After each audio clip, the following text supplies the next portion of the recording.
Welcome back. अब आपको बताएं कि डेरा इस्माइल खान की तहसील कुलाची में पुलिस मोबाइल के करीब धमाका हुआ है। धमाके में एक कांस्टेबल शहीद, 2 एहलकार जख्मी हो गए हैं।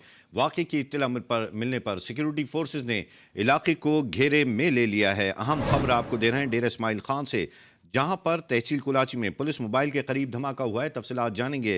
हमारे साथ नुमाइंदा जी न्यूज़ तौकीर जैदी मौजूद हैं। तौकीर, बताइएगा इस धमाके के हवाले से। जी, डेरा सलमान की तहसील कुलाची के इलाका मडी में पुलिस वैन पोलियो मुहिम के लिए सिक्योरिटी एहलकारों को लेकर जा रही थी कि पुलिस मोबाइल वैन पे धमाका हुआ, जिसमें एक हेड कांस्टेबल रियाज शहीद जबकि 2 एहलकार जख्मी हो गए हैं। धमाके के फौरन बाद पुलिस और कानून नाफिज करने वाले इदारे मौके पर पहुंच गए।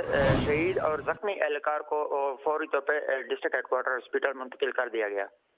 अच्छा, ये जी बताइएगा, अभी इस वक्त इलाके की सिक्योरिटी के हवाले से क्या इक़दाम किए जा रहे हैं? जी, धमाके के फौरन बाद सिक्योरिटी फोर्सेस ने इलाके को घेरे में ले लिया और इब्तदाई तहकीकात जारी है और धमाके की नौयत मालूम की जा रही है। जी धमाके की नौयत का अभी तक इल्म ना हो सका। डेरा इस्माइल खान में पुलिस मोबाइल के करीब धमाका हुआ, एक कांस्टेबल शहीद और अब तक की इत्तलात के मुताबिक 2 एहलकार जख्मी हैं। अपडेट कर रहे थे तौकीर जैदी, शुक्रिया आपका। कोयटा फिर दहशत गर्दी का निशाना बन गया।